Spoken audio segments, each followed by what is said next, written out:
Hello students, क्या हाल चाल। उम्मीद करते हैं आप लोग बढ़िया होंगे, अच्छे होंगे और अपना तैयारी एकदम बेहतरीन अंदाज में कर रहे होंगे। तो आज फिर हम आप लोगों के समक्ष उपस्थित हुए हैं एक नए लेक्चर के साथ। जी हाँ, जैसा कि आप लोग जानते ही हैं कि हम लोग के क्लास 12th का जो फिजिक्स का सीरीज चल रहा था, आज उसका आज उसका 5वां लेक्चर है ना। इसके पहले हम लोगों ने ऑलरेडी 4 लेक्चर कवर कर लिया है। अगर आप उसको नहीं देखे हैं तो मेरा रिक्वेस्ट आपसे यही रहेगा कि पहले उस जाकर के लेक्चर को देखिए और तब यहाँ पे आइए, आपको चीजें एकदम बेहतरीन समझ में आएगी, है कि नहीं बात। और अगर आप इस चैनल पे नए हैं तो प्लीज आपसे रिक्वेस्ट रहेगा कि चैनल को सब्सक्राइब कीजिए और वीडियो को लाइक जरूर कीजिएगा, लेकिन अभी नहीं, जब पढ़ लीजिए, आपको चीजें समझ में आए, कंटेंट बेहतर लगे तब लाइक कीजिएगा, ठीक है ना। तो और अगर आप पीछे वाला लेक्चर को नहीं देखे हैं तो प्लीज देख लीजिए भाई, क्योंकि उसमें हम लोगों ने हमने पूरा सिस्टमेटिक वे में एक एक चीज को डिस्कस किया है ना। और कहा जाता है कि जब तक आप चीजों को सिस्टमेटिक रूप से नहीं पढ़ेंगे तब तक आपको चीजें समझ में नहीं आएंगी, और समझ में नहीं आएंगी तो जाहिर सी बात है क्या करना पड़ेगा, उसको रटना पड़ेगा, और रट करके तो काम नहीं चलेगा। तो इसलिए आप चीजों को रटिए नहीं, बल्कि उसको समझिए, और एक बार अगर चीजों को समझ करके पढ़ेंगे ना, क्या चीजें आपको बेहतरीन समझ में आएगी, है कि नहीं बात। तो आज जो हम लोग डिस्कस करेंगे, है ना, पिछले लेक्चर में हम लोगों ने डिस्कस क्या किया था, हम लोग डिस्कस किया था चार्ज के बारे में कि आवेश क्या होता है ना। आवेश के बारे में हमने बताया था वहां पे, है ना, कि आवेश क्या है। तो आवेश वस्तु का एक गुण है जिसके कारण हम क्या कर सकते हैं, जिसके वजह से हम लोग क्या कर सकते हैं, किसी स्थान पर विद्युत क्षेत्र या चुंबकीय क्षेत्र को उत्पन्न कर सकते हैं या फिर उसका अनुभव प्राप्त कर सकते हैं। ये हम आवेश के बारे में बता चुके थे, ठीक है। आज जो मेनली हम डिस्कस करेंगे वो डिस्कस करेंगे आवेश के प्रकार पे, टाइप्स ऑफ चार्ज पे। तो आप जल्दी से हेडिंग लगा लीजिएगा, टाइप्स ऑफ चार्ज, आवेश के प्रकार, ठीक है। जल्दी से हेडिंग लगा लीजिए और चीजों को समझते चलिए। तो आज जो हम लोग पढ़ने वाले हैं आवेश के प्रकार। क्या पढ़ेंगे बाबू, हम लोग पढ़ेंगे आवेश के प्रकार, है ना। आवेश के प्रकार, आवेश के प्रकार है टाइप्स ऑफ चार्ज। क्या पढ़ेंगे आज हम, टाइप्स ऑफ चार्ज, ठीक है ना। आवेश को प्रकार को पढ़ेंगे। तो अगर आवेश के प्रकार के बारे में देखा जाए, आवेश कितने प्रकार का होता है, तो आपको ये बात भली बात ही पता होगा अगर आप पीछे पढ़े होंगे या फिर क्लास 10th में हल्का फुल्का भी अगर पढ़े होंगे तो आप इस चीज से परिचित होंगे कि जो आवेश होता है वो मेनली 2 प्रकार का होता है। आवेश आवेश क्या प्रकार का होता है, 2 तरह का होता है आवेश, है ना। तो आवेश मुख्यतः क्या प्रकार के होते हैं जी, तो आवेश 2 प्रकार के होते हैं, ठीक है ना। कौन कौन से होते हैं उसको भी लिख लेंगे अपन। तो यहाँ पे क्या लिखेंगे कि आवेश आवेश मुख्यतः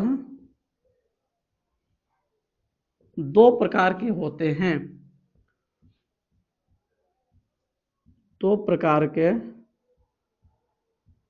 2 प्रकार के होते हैं, ठीक है ना। कितने प्रकार के होते हैं, 2 प्रकार के होते हैं, ठीक है। सबसे पहला जो होता है आवेश, उसको बोला जाता है धनात्मक आवेश, धनात्मक आवेश, है ना। जिसको क्या कहता है, जिसको कहा था पॉजिटिव चार्ज, पॉजिटिव चार्ज, है ना, पॉजिटिव चार्ज। और जो दूसरा होता है सेकंड, होता है ऋणात्मक आवेश, ऋणात्मक आवेश, ठीक है ना। जिसको क्या कहता है भाई, जिसको कहा जाता है निगेटिव चार्ज, निगेटिव चार्ज, है ना। पहला होता है धनात्मक आवेश जिसको बोलते हैं पॉजिटिव चार्ज, और दूसरा होता है ऋणात्मक आवेश जिसको कहा जाता है निगेटिव चार्ज, ठीक है ना। दोनों को समझते हैं, बेहतरीन अंदाज में समझते हैं, ठीक है। तो सबसे पहले अगर पॉजिटिव चार्ज के बारे में बात करें, देखिए चीजें 2 तरह की होगी। अगर मान लीजिए आपके पास, हम पीछे ये बात को बताए भी थे कि अगर मान लीजिए क्या होगा, अगर मान लीजिए आप दो, जैसे घर्षण करा के ही देख लेते हैं अपन थोड़ा सा। तो जैसे अगर मान लीजिए आपके पास 2 ऑब्जेक्ट है, वस्तु ए है और ये वस्तु बी है, हमने 2 वस्तु को रगड़ा, घर्षण कराया, ये वस्तु ए है। देखिए रगड़ने का मेन मोटिव नहीं है, मेरा मोटिव है कि पॉजिटिव और निगेटिव चार्ज को समझाना, है ना। मेरा मोटिव, मेन मोटिव यही है आप लोग के साथ। देखिए स्टार्टिंग में दोनों वस्तुएं न्यूट्रल थी, मतलब दोनों पर कोई चार्ज नहीं था, लेकिन हमने क्या किया, यहाँ पे दोनों को रगड़ा अर्थात घर्षण कराया, तो होगा क्या जी, घर्षण कराने के पश्चात क्या होगा, क्या किया हमने, रबिंग, रबिंग मतलब हमने क्या किया, घर्षण कराया। क्या किया जी, रबिंग का मतलब घर्षण है ना, घर्षण कराया। तो घर्षण कराने पर हुआ क्या, घर्षण कराने पर होता क्या है, इलेक्ट्रॉन का ट्रांसफॉर्मेशन होता है, हम पढ़ाए थे भी, इलेक्ट्रॉन का स्थानांतरण होता है, या तो ऑब्जेक्ट ए से बी में जाएगा इलेक्ट्रॉन, या तो बी से ए में आएगा इलेक्ट्रॉन, सिंपल चीज है बात। तो मान लीजिए कि जो वस्तु ए है, वस्तु ए से इलेक्ट्रॉन वस्तु बी में गया, क्यों गया, कैसे गया, इसके लिए आपको पीछे वाले लेक्चर को देखना पड़ेगा। मान लीजिए इलेक्ट्रॉन यहां से कूद करके वस्तु बी में गया, है ना, ए से कूद करके कहां गया, वस्तु बी में गया, इधर से कूद के इधर गया। तो अगर इलेक्ट्रॉन इधर से इधर गया, तो हम क्या देख रहे थे, हम देख रहे थे कि जब वस्तु ए और वस्तु बी को जब सेपरेट किया जा रहा था, अलग अलग कर दिया जा रहा था, रगड़ के अलग कर दिया जा रहा था, तो हम देख ही रहे थे, ये मेरा ऑब्जेक्ट ए था और ये मेरा ऑब्जेक्ट बी है। रगड़ के जब दोनों वस्तु को अलग कर रहे थे, तो हम पा क्या रहे थे कि जिस वस्तु से इलेक्ट्रॉन निकल रहा था, यहां से इलेक्ट्रॉन निकल रहा था, मतलब ये इलेक्ट्रॉन का त्याग कर रहा था, वस्तु ए जो है वो क्या कर रहा था, इलेक्ट्रॉन का त्याग कर रहा था। चूंकि वस्तु ए इलेक्ट्रॉन का त्याग कर रहा था, तो इस पर आ रहा था पॉजिटिव चार्ज। इस पर कैसा चार्ज आ रहा है जी, इस पर आ रहा है पॉजिटिव चार्ज, धनात्मक आवेश। ठीक है, चीज है, समझिएगा। और जो वस्तु बी है, वस्तु बी इलेक्ट्रॉन को ग्रहण कर रहा था, इधर से जाएगा तो जाहिर सी बात है किस पे जाएगा, तो वस्तु बी क्या कर रहा है, इलेक्ट्रॉन को ग्रहण कर रहा है। और चूंकि वस्तु बी इलेक्ट्रॉन को ग्रहण कर रहा था, तो इस पर आ रहा था निगेटिव चार्ज। ठीक है ना, क्यों पॉजिटिव और निगेटिव आ रहा था, इसके बारे में हमने पीछे बहुत डिटेल में बात किया, बहुत ढंग से बात किया है वैद्युत आवेश के इलेक्ट्रॉन सिद्धांत में, वहां पे जाके आप इसको देख सकते हैं। ठीक है, मेरा मोटिव क्या है, मेरा मोटिव है पॉजिटिव और निगेटिव को समझाना। ठीक है, अगर ध्यान से अगर देखें तो यहां पे हमको एक बात समझ में आ रहा है कि जो वस्तु इलेक्ट्रॉन का त्याग कर रहा है, उस पर जो चार्ज आ रहा है वो है पॉजिटिव, और जो वस्तु इलेक्ट्रॉन को ग्रहण कर रहा है, उस पर जो चार्ज आ रहा है वो आ रहा है निगेटिव। मतलब यहां से हम इसको कैसे डिफाइन कर सकते हैं, यहां से हम डिफाइन कर सकते हैं कि जब कोई वस्तु इलेक्ट्रॉन का त्याग करता है, तो उस पर उत्पन्न आवेश को धनात्मक आवेश कहा जाएगा। इस पर जो आवेश उत्पन्न हुआ धनात्मक आवेश है। और जब कोई वस्तु इलेक्ट्रॉन को ग्रहण करता है, तो उस पर उत्पन्न आवेश को ऋणात्मक आवेश कहा जाता है। बोलिए, क्लियर है क्लियर एकदम पक्का। तो हम लोग आवेश का यहां से डिफिनेशन क्या लिखेंगे बताइए, धनात्मक आवेश का।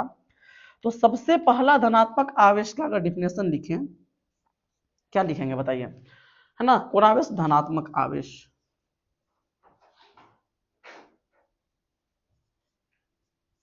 धनात्मक आवेश,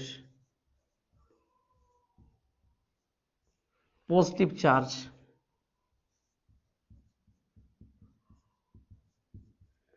पॉजिटिव चार्ज क्या होगा जी, क्या होगा इसका डिफिनेशन बताइए, आप लोग ही बताइए, है ना, क्या बेहतरीन।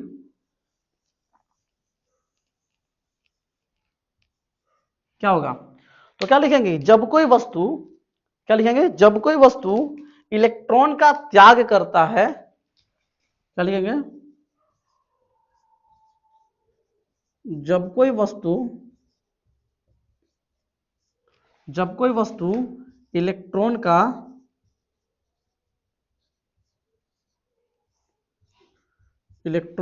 त्याग करता है, जब कोई वस्तु इलेक्ट्रॉन का त्याग करता है, तो उस पर उत्पन्न आवेश को, उस पर उत्पन्न आवेश को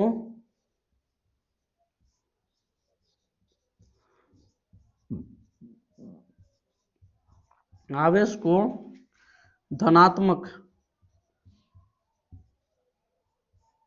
जब कोई वस्तु इलेक्ट्रॉन का त्याग करता है, तो उस पर उत्पन्न आवेश को धनात्मक आवेश कहा जाता है,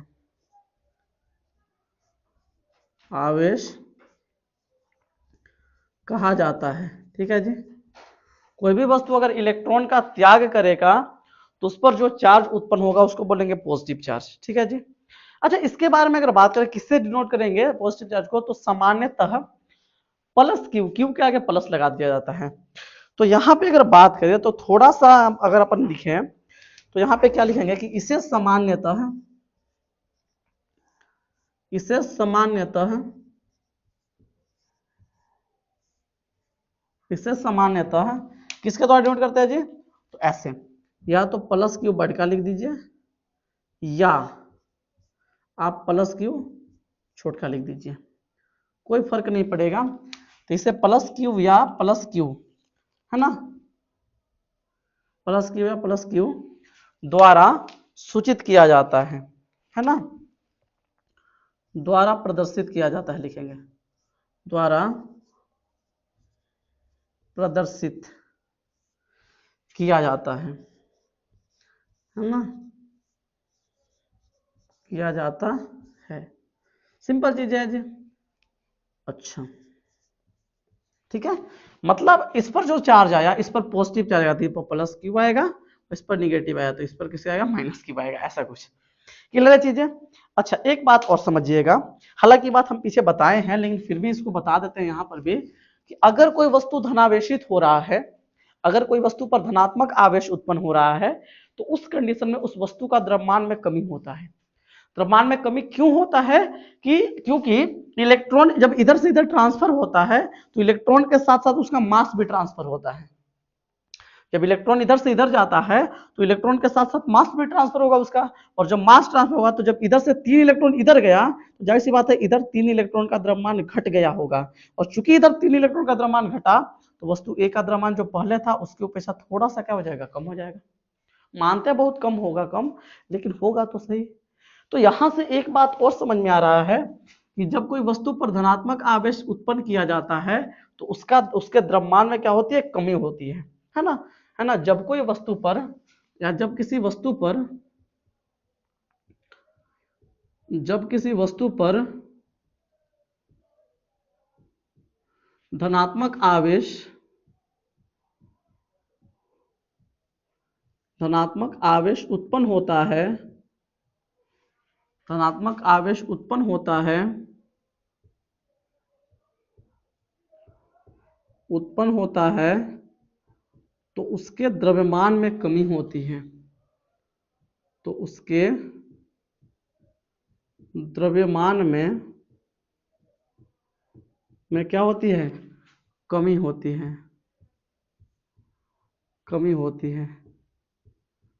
तो उसके द्रव्यमान में क्या होती है, कमी होती है। सिंपल चीजें हैं, क्लियर है।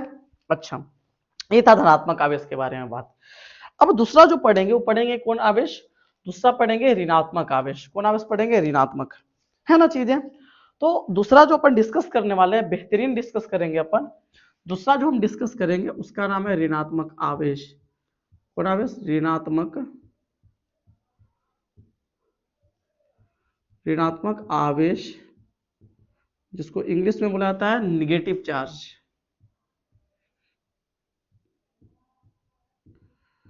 निगेटिव चार्ज, ठीक है ना।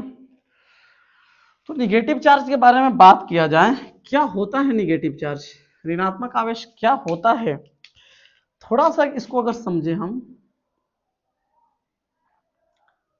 आराम से देखिएगा चीजों को, आपको सेहत समझ में भी आएंगे और बेहतरीन समझ में आएंगे। ऐसा नहीं कि मतलब ऐसी कुछ ऐसी पढ़ा देंगे हम, कुछ भी नहीं, मतलब बेहतर कंटेंट के साथ, ठीक है। तो ऋणात्मक आवेश के बारे में देखा जाए तो क्या हो रहा है कि कोई वस्तु अगर इलेक्ट्रॉन, जैसे वस्तु बी यहाँ पे इलेक्ट्रॉन को ग्रहण कर रहा था, इस पे इलेक्ट्रॉन आ रहा था, तो इलेक्ट्रॉन को ग्रहण करने की वजह से इस पर जो चार्ज डेवलप हुआ वो कौन आवेश है, ऋणात्मक आवेश। तो इसको डिफाइन करेंगे तो कैसे लिखेंगे कि जब कोई वस्तु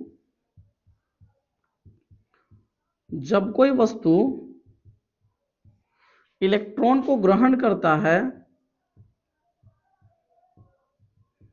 जब कोई वस्तु इलेक्ट्रॉन को ग्रहण करता है, इलेक्ट्रॉन को ग्रहण करता है तो उस पर उत्पन्न आवेश को उस पर उत्पन्न आवेश को उस पर उत्पन्न आवेश को कौन आवेश? ऋणात्मक आवेश कहा जाता है। ऋणात्मक आवेश कहा जाता है। क्लियर है जीजा जी? आवेश कहा जाता है। मतलब अगर कोई वस्तु है और अगर वो वस्तु इलेक्ट्रॉन को क्या कर रहा है? ग्रहण कर रहा है, तो उस पर जो चार्ज डेवलप होगा, देखिए इलेक्ट्रॉन को ग्रहण किया, देखिए ग्रहण किया, तो इस पर जो चार्ज डेवलप हुआ उसको क्या बोलेंगे? ऋणात्मक आवेश बोला जाएगा। अच्छा, इसको किससे रिप्रेजेंट करेंगे जी? है ना, ऋणात्मक आवेश को किससे रिप्रेजेंट किया जाएगा? तो इसको अगर बात करें तो इसे सामान्यतः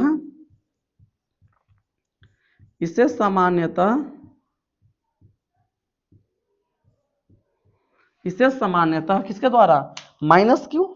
क्या? इससे समानता कोशे द्वारा माइनस क्यू या फिर माइनस क्यू, ऐसे लिखेगा। छोटा में लिखेगा, बड़ा में उससे कोई फर्क नहीं पड़ेगा, है ना। समानता माइनस क्यू या माइनस क्यू द्वारा प्रदर्शित किया जाता है ना, द्वारा प्रदर्शित किया जाता है, द्वारा प्रदर्शित किया जाता है। ठीक है। अच्छा, ये बात समझ में आ गया। एक बात और समझिएगा कि अगर कोई वस्तु है ना धनात्मक, अगर कोई वस्तु पर ऋणात्मक आवेश उत्पन्न हो रहा है, तो ऋणात्मक आवेश उत्पन्न होने का मतलब ये है कि वह वस्तु इलेक्ट्रॉन को ग्रहण कर रहा है। तो अगर कोई वस्तु इलेक्ट्रॉन को ग्रहण किया है तो जाहिर सी बात है उसका मास बढ़ेगा। क्यों बढ़ेगा जी? क्योंकि अगर इधर से 3 इलेक्ट्रॉन इधर चला आया तो इधर 3 इलेक्ट्रॉन का मास तो एक्स्ट्रा हो गया ना, बढ़ गया ना। तो इधर 3 इलेक्ट्रॉन का मास एक्स्ट्रा हो गया ना, मतलब वस्तु बी का मास क्या हो गया? पहले के मुकाबले क्या हो गया? बढ़ गया। मतलब यहां से एक बात हमको ये भी समझ में आ रहा है कि जब कोई वस्तु पर कौन आवेश? ऋणात्मक आवेश उत्पन्न होता है। यहाँ पे क्या लिखेंगे कि जब कोई वस्तु पर या जब किसी वस्तु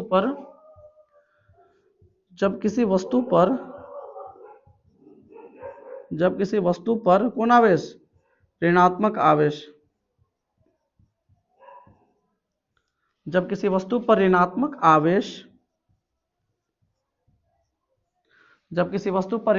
आवेश उत्पन्न होता है,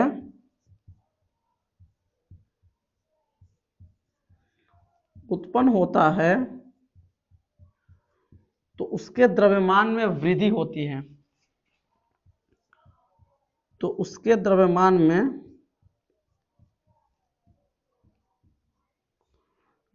में क्या होती है? उसके द्रव्यमान में वृद्धि होती है। बात इस समझना है यहाँ पे। क्लियर है जी चीजें?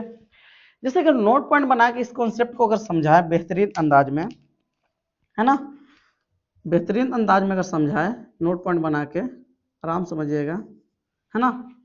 तो जैसे मान लीजिए मेरे पास 2 ऑब्जेक्ट था, है ना, ये वस्तु ए था और ये वस्तु बी था। ये दोनों न्यूट्रल है। अभी इस पर टोटल चार्ज 0 है। टोटल चार्ज 0 का मतलब जितना इसके अंदर नेगेटिव चार्ज है उतना पॉजिटिव चार्ज है ना। इस वस्तु पर अभी टोटल चार्ज है 0, ये अनावेशित है। इस पर टोटल चार्ज 0 है और इस पर भी टोटल चार्ज कितना है? 0 है। कोई दिक्कत नहीं है। लेकिन क्या हुआ, हमने कुछ किया। कुछ में तो बहुत कुछ कर सकते हैं जी, है ना। इस वस्तु का द्रव्यमान कुछ ना कुछ रहा होगा। तो अभी मान लेते हैं कि इस वस्तु का द्रव्यमान है ma और इसका द्रव्यमान है mb। ठीक है, क्लियर है चीजें? अब हमने क्या किया? हमने कुछ किया। अरे कुछ मतलब कुछ कर सकते हैं, है ना। आप भी करिए कुछ, हम भी कर रहे हैं कुछ, है ना। हमने कुछ किया, इसमें कुछ किया। कैसे भी करके हमने, है ना, क्या किया? कुछ किया। कुछ सही है कि यूसी जब है तो कुछ लिखिए। हाँ भाई लिखिए ना, कुछ किया।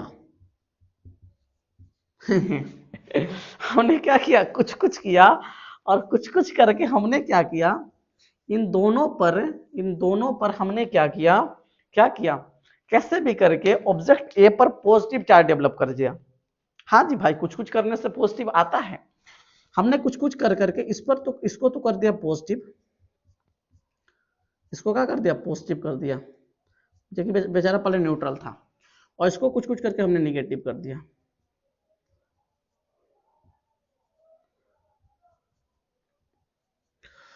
तो हुआ का ऐसा जब किए, ये वस्तु ए है, ई ए है, ई ए है ए, और ये है बी, कंफ्यूज नहीं होना। अब जब ऐसा किए हम, तो जो वस्तु ए का जो मास है, इसका जो मास है, इसका मास मान लीजिए एम डैश ए हो गया, है ना, और इसका मास क्या हो जाएगा एम डैश बी हो गया। तो हम समझाना ही चाह रहे हैं कि अगर ऐसा हुआ तो पहले वाला जो वस्तु का मास था, मास ऑफ ऑब्जेक्ट ए, ई, और बाद वाला जो मास है उससे क्या होगा ज्यादा होगा, क्योंकि धनावेशित इसको किए हैं हम, और इस वस्तु को जब धनावेशित किए तो इसका मास क्या होगा घटा होगा। और घटने का मतलब ये है कि पहला बात हमको इस समझ में आया कि मास ऑफ ऑब्जेक्ट ए जो था ना, मास ऑफ ऑब्जेक्ट ए क्या है ज्यादा है mass of dash object A के। Mass of dash object A मतलब धनावेशित होने के बाद का जो मास है, धनावेशित होने के बाद का जो मास है वो धनावेशित होने वाले पहले के मास से क्या है कम है, देखिए कम है।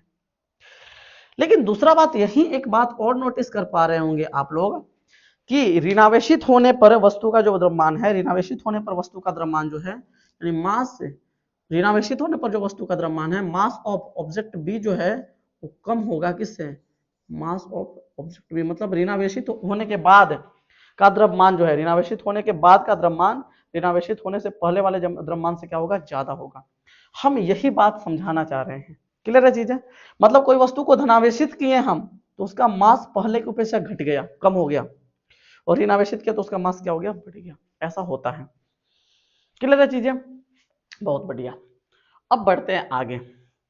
जब आवेश के प्रकार को अपन डिस्कस कर लिए हैं, है ना, आवेश के प्रकार को हम डिस्कस कर लिए कि आवेश दो तरह का होता है, और बढ़िया समझ में भी आ गया हमको कि आवेश दो प्रकार का कौन कौन सा होता है भाई। तो आवेश दो प्रकार का होता है, एक होता है धनात्मक आवेश और एक होता है ऋणात्मक आवेश। ठीक है, अब बात करते हैं अपन आवेशन की विधि पर कि अगर मान लीजिए हमको कोई भी ऑब्जेक्ट दे दिया जाए, कोई भी ऑब्जेक्ट, तो उसको अपन चार्ज कैसे कर सकते हैं, आवेशित कैसे कर सकते हैं।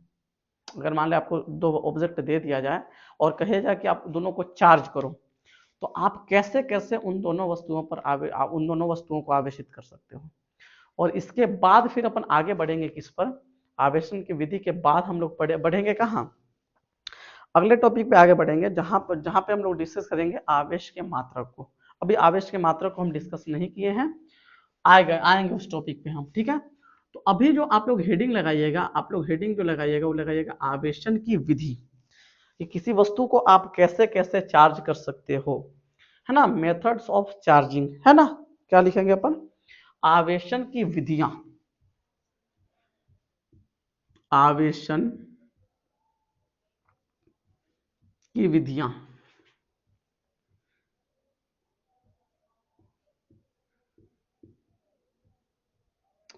है ना, इसको बोलते हैं मेथड्स ऑफ चार्जिंग, मेथड्स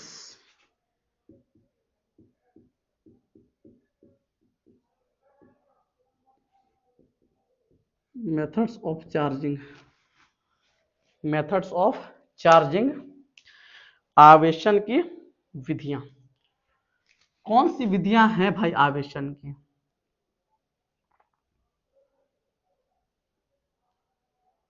तो टेंशन नहीं लेना, आप लोग समझते चलिए। तो आवेशन की विधियों को अगर देखें हम, तो किसी वस्तु को आवेशित करने की मुख्यतः तीन विधियां हैं, मतलब तीन तरह से आप वस्तुओं को आवेशित कर सकते हैं। ठीक है जी, कोई दिक्कत नहीं ना है। क्या बोल रहे हैं कि आवेशन की मुख्यतः, यानी किसी वस्तु को आवेशित करने की मुख्यतः तीन विधियां हैं जो कि निम्नलिखित है। कौन कौन सी, सबसे पहला होता है क्या विधि, घर्षण विधि, जिसको चार्जिंग बाय फ्रिक्शन भी कहा जाता है, घर्षण द्वारा आवेशन भी कहा जाता है। दूसरा होता है चालन विधि, चार्जिंग बाय कंडक्शन, है ना, यानी उसको का चालन द्वारा आवेशन बोलते हैं। और थर्ड जो होता है उसको बोलते हैं प्रेरण विधि, या उसको प्रेरण द्वारा आवेशन भी कहा जाता है। तो किसी वस्तु को आवेशित करने की जो मुख्यतः विधियां हैं किसी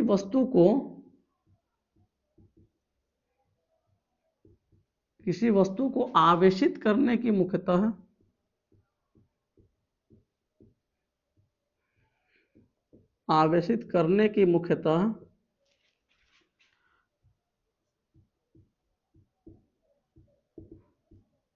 तीन विधियां हैं। क्या विधियां हैं भाई? तीन विधियां हैं।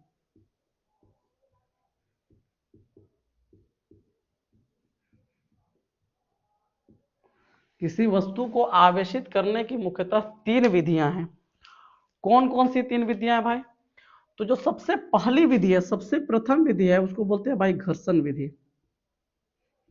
है ना। घर्षण विधि, जिसको बोलते हैं फ्रिक्शन मेथड। फ्रिक्शन मेथड, या फिर इसी का नाम है, इसी को बोलते हैं, इसी का दूसरा नाम है घर्षण द्वारा आवेशन। घर्षण विधि ना बोल करके घर्षण द्वारा आवेशन भी बोलता है, तो टेंशन नहीं लेना है। इसको बोलते हैं घर्षण द्वारा आवेशन। एक मिनट रुक जाइए, देखिए चीजों को समझते चलिए। इस चीज को बोलते हैं घर्षण द्वारा आवेशन, घर्षण द्वारा आवेशन, है ना। इंग्लिश में इसको बोलते हैं चार्जिंग बाय फ्रिक्शन। क्या बोलते हैं इसको इंग्लिश में? Charging by friction.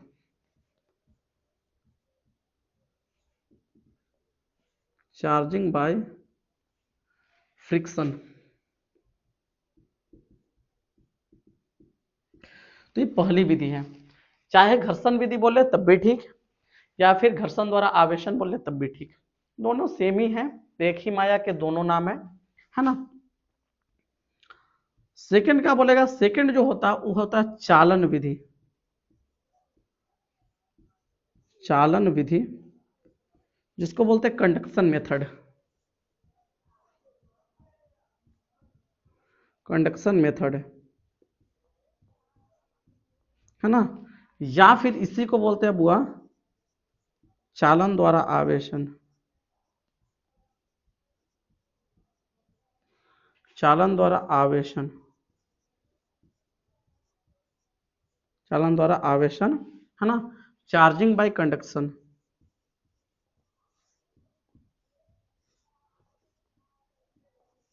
Charging by conduction,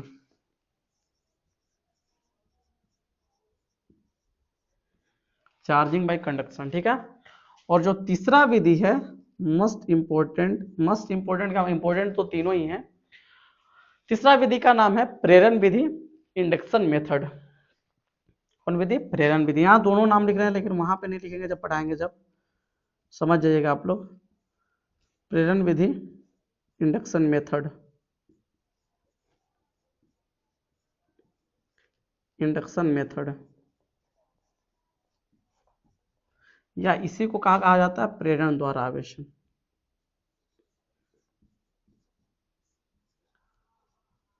प्रेरण द्वारा आवेशन, है ना। क्या? चार्जिंग बाय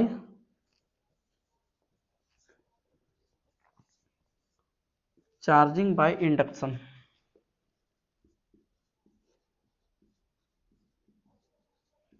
तो आप लोग टेंशन नहीं लीजिएगा, सबको अपन पढ़ेंगे, एक एक करके डिस्कस करेंगे, ठीक है ना।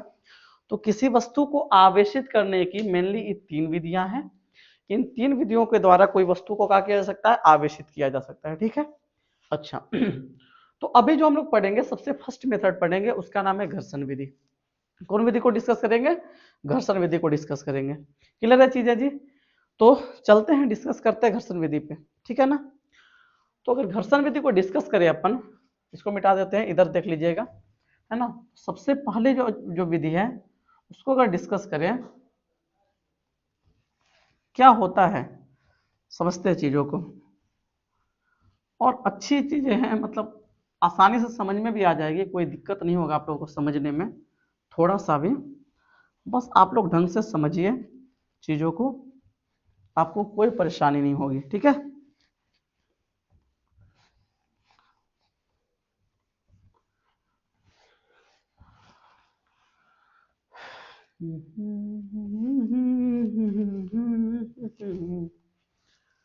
हम तुम मिले। चलिए देखिए, फर्स्ट अगर देखा जाए घर्षण विधि को मस्त समझते हैं अपन, ठीक है। पहला घर्षण विधि है ना, घर्षण विधि, फ्रिक्शन मेथड, फ्रिक्शन मेथड क्या होता है? फ्रिक्शन मेथड किसको बोलते हैं? घर्षण विधि, या घर्षण विधि द्वारा कैसे आवेशित किया जाता है वस्तुओं को, समझते हैं। इसका डिफिनेशन लिखेंगे बाद में, अभी समझिए। इसमें समझना ये है कि अगर आपके पास दो वस्तुएं हैं, दो ऑब्जेक्ट है, और आप उन दोनों वस्तुओं को का के घर्षण कराएं, है ना, घर्षण कराएं। जैसे मान लीजिए मेरे पास एक वस्तु ए था, वही जो पीछे वाला एग्जांपल था वही उठा लेते हैं। ये मेरे पास वस्तु ए है ना, ऑब्जेक्ट ए है, और ये मेरे पास ऑब्जेक्ट बी है ना। अब ये दोनों पर टोटल चार्ज 0 है, इस पर भी टोटल चार्ज क्या है? 0, और इस पर भी टोटल चार्ज है 0। 0 क्यों है? क्योंकि इसके अंदर देखिए, चार्ज 0 होने का मतलब ऐसा नहीं है कि उस वस्तु के अंदर चार्ज ही नहीं है, नहीं, ऐसा नहीं है। कोई भी वस्तु पर टोटल चार्ज 0 होने का सीधा मतलब ये है कि उस वस्तु पर जितना पॉजिटिव चार्ज है उतना ही नेगेटिव चार्ज है, बस मतलब यही है। तो इस वस्तु पर टोटल चार्ज 0 होने का मतलब यह है कि इसके अंदर जितना इलेक्ट्रॉन है उतना प्रोटॉन है, मतलब जितना इसके अंदर पॉजिटिव चार्ज है उतना इसके पास नेगेटिव चार्ज है, जिसके वजह से इस पर टोटल चार्ज 0 है। सेम इसका भी कंडीशन है, ठीक है। अब क्या किए हम दोनों वस्तुओं को रगड़े। अब रगड़े मतलब घर्षण कराएं, है ना। घर्षण कराने पर होगा क्या समझते चलिए। जैसे हम दोनों वस्तुओं के क्या किया, रब किया, घर्षण कराया, इन दोनों वस्तुओं को रगड़ा हमने। एक वस्तु ए था, एक वस्तु बी था। अरे भाई घबरा गया, कोई बात नहीं जी, बना लेंगे फिर से, है कि नहीं बात। लेकिन हाँ, चीजों को बढ़िया से समझिएगा। एक वस्तु मेरे पास ए है और ये वस्तु मेरे पास बी है। हमने क्या किया, इन दोनों वस्तुओं को रगड़ा, है ना। थोड़ा सा लमडेंग बन गया, मैनेज कीजिएगा आप लोग गोल बनाइएगा भाई, मस्त बनाइएगा आप लोग फिगर, ठीक है, हमसे भी बढ़िया, है ना। ये वस्तु ए है, एक वस्तु बी है। हमने इन दोनों वस्तुओं को क्या किया, घर्षण कराया जी, है ना। क्या कराया? घर्षण। यहां पे हमने क्या किया, रबिंग किया, रबिंग। रबिंग का मतलब हमने क्या किया, इसमें घर्षण कराया, हमने कराया घर्षण। और जब हमने घर्षण कराया तो घर्षण कराने पर क्या हुआ भाई, अगर मान ले इसको घर्षण करा देंगे तो क्या हो जाएगा, कौन सा पाप हो जाएगा। तो घर्षण कराने पर उत्पन्न हुआ थर्मल एनर्जी। क्या उत्पन्न हुआ? Thermal energy. थर्मल एनर्जी को क्या बोलते हैं? ऊष्मीय ऊर्जा। ऊष्मीय ऊर्जा। तो क्या होगा, होगा क्या?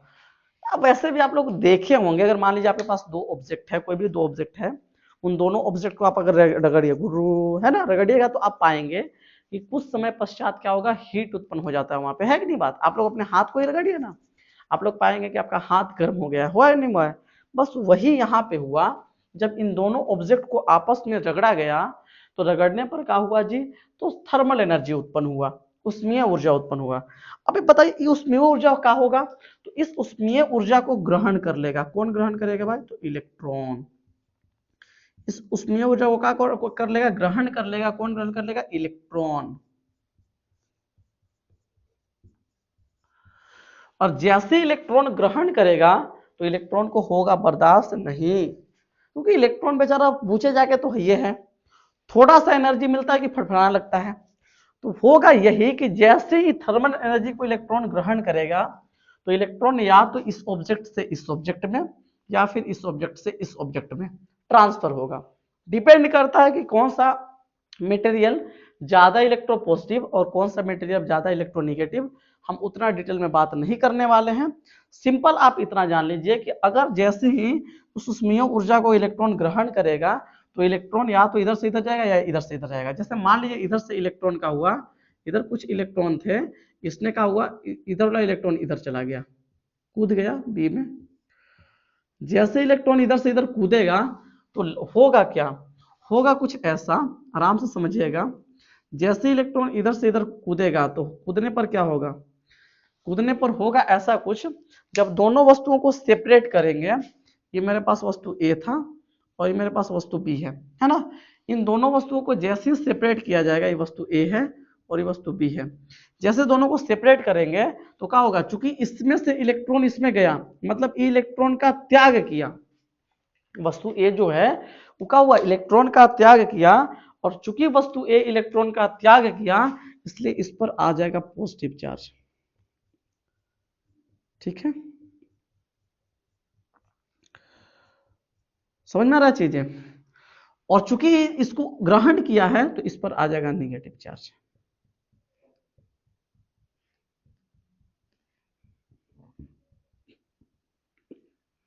तो इस मेथड के द्वारा हमने इन दोनों वस्तुओं को क्या कर दिया, चार्ज कर दिया। और ई मेथड बेसिकली किसके लिए वैलिड है, तो ई मेथड बेसिकली किसके लिए वैलिड है जी, तो इंसुलेटिंग जो मटेरियल होते हैं, अचालक पदार्थ के को इस विधि के द्वारा चार्ज किया जाता है ना। तो अचालक पदार्थ को आवेशित, अचालक बोल लीजिए या कुचालक बोलिए, कुचालक पदार्थों को आवेशित करने में इस विधि का प्रयोग किया जाता है ना, या फिर इस विधि के द्वारा कुचालक पदार्थों को आवेशित किया जाता है, ऐसे भी आप लिख सकते हैं। तो अगर इसका डिफिनेशन लिखें कि घर्षण द्वारा आवेशन है, घर्षण विधि में क्या लिखेंगे कि इसका डेफिनेशन अगर लिखना चाहें, है ना, देखो देखिए मेरा एक आदत है, अब वो आदत अच्छी है कि बुरी है हमको तो खुद नहीं पता है, लेकिन मेरा एक आदत यह है कि हम चीजों को पहले समझा लेते हैं तब उसको लिखवाते हैं, ठीक है ना। अब डिफिनेशन देखिए, डिफिनेशन क्या है, डिफिनेशन है कि जब एक वस्तु को दूसरे वस्तु के साथ घर्षण कराया जाता है ना, रगड़ा जाता है, क्या लिखेंगे कि जब एक वस्तु को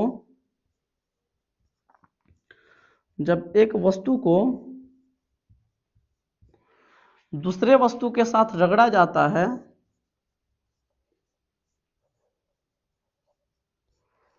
दूसरे वस्तु के साथ रगड़ा जाता है,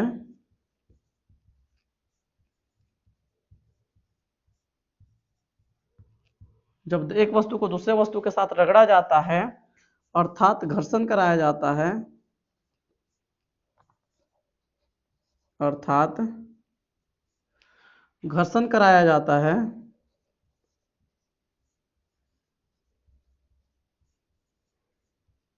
है तो एक वस्तु से इलेक्ट्रॉन निकलकर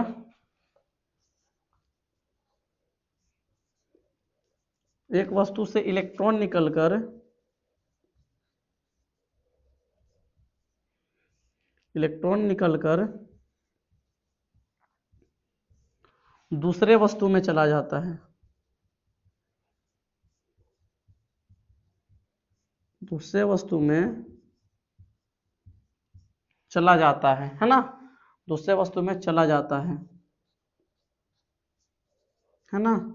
अच्छा, जो वस्तु इलेक्ट्रॉन का त्याग करता है, जो इलेक्ट्रॉन का त्याग किया, देखिए त्यागा है तो इस पर आया पॉजिटिव, इसमें लिखेंगे कि जो वस्तु इलेक्ट्रॉन का त्याग करता है,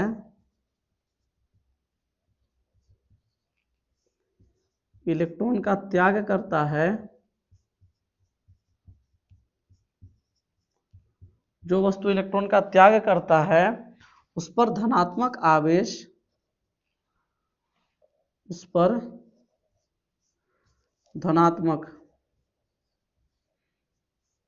आवेश एवं जो इलेक्ट्रॉन को ग्रहण करता है, एवं जो वस्तु इलेक्ट्रॉन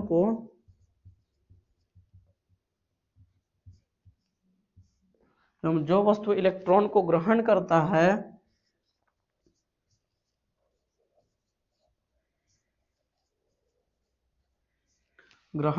है,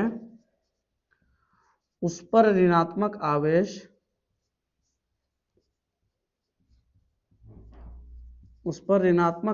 उत्पन्न हो जाता है, आवेश उत्पन्न हो जाता है।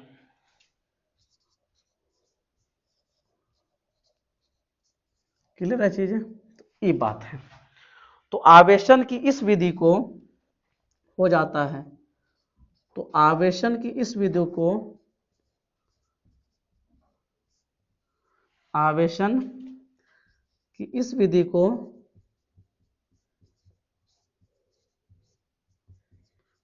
को घर्षण विधि या घर्षण द्वारा आवेशन, घर्षण विधि या घर्षण द्वारा आवेशन कहा जाता है। घर्षण द्वारा आवेशन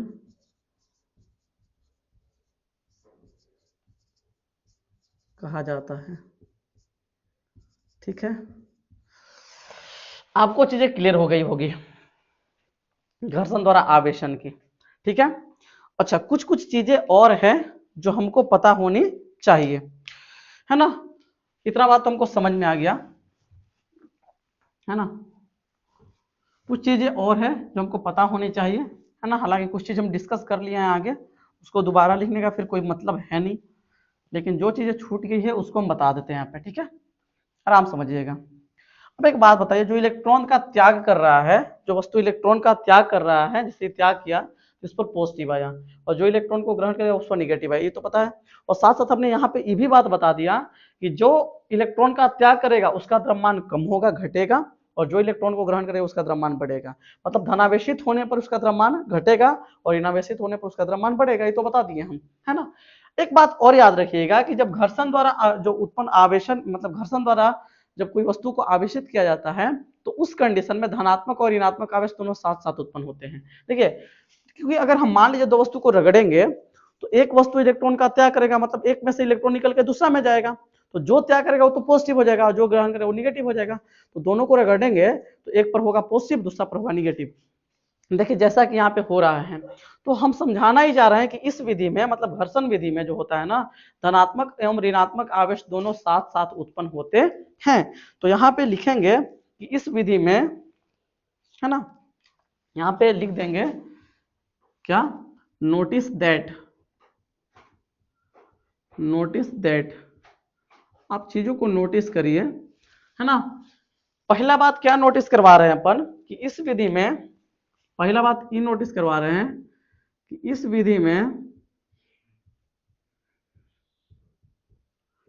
विधि में धनात्मक एवं ऋणात्मक आवेश, धनात्मक एवं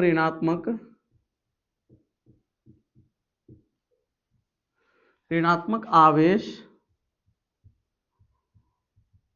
दोनों साथ साथ उत्पन्न होते हैं, दोनों साथ साथ उत्पन्न होते हैं,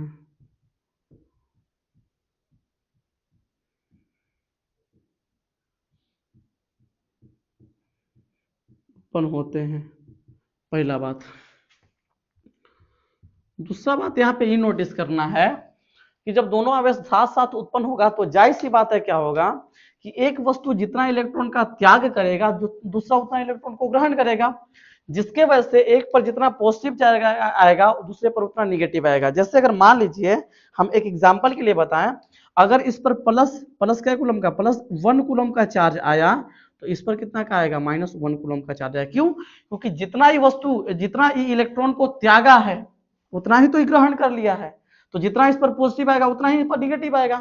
तो सेकेंड पॉइंट हम ये बताना चाह रहे हैं कि इस विधि में उत्पन्न हुए धनात्मक एवं ऋणात्मक आवेश का परिमाण समान होता है। हाँ, नेचर ऑपोजिट है मानते हैं, लेकिन परिमाण दोनों का क्या है, समान है, 1 कूलम तो 1 कूलम। तो सेकेंड पॉइंट हम ये बता रहे हैं कि इस विधि में, या इस विधि में ना, इस विधि में उत्पन्न हुए, सॉरी विधि बात 2 बार लिखा गया, इस विधि में उत्पन्न हुए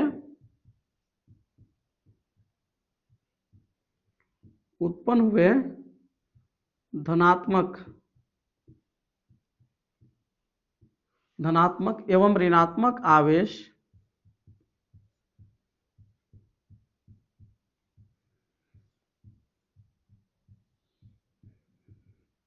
धनात्मक एवं ऋणात्मक आवेश का परिमाण क्या होता है, समान होता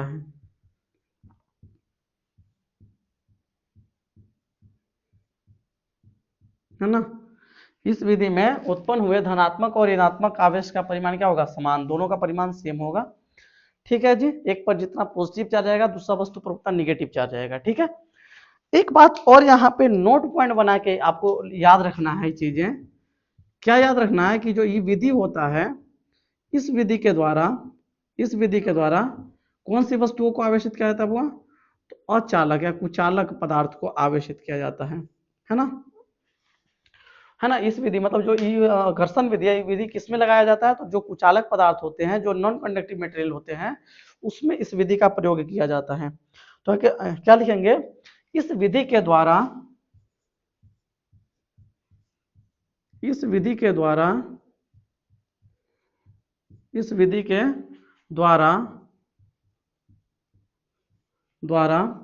कुचालक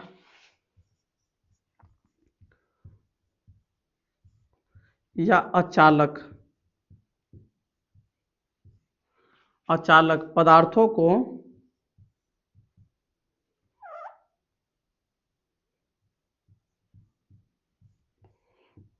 को आवेशित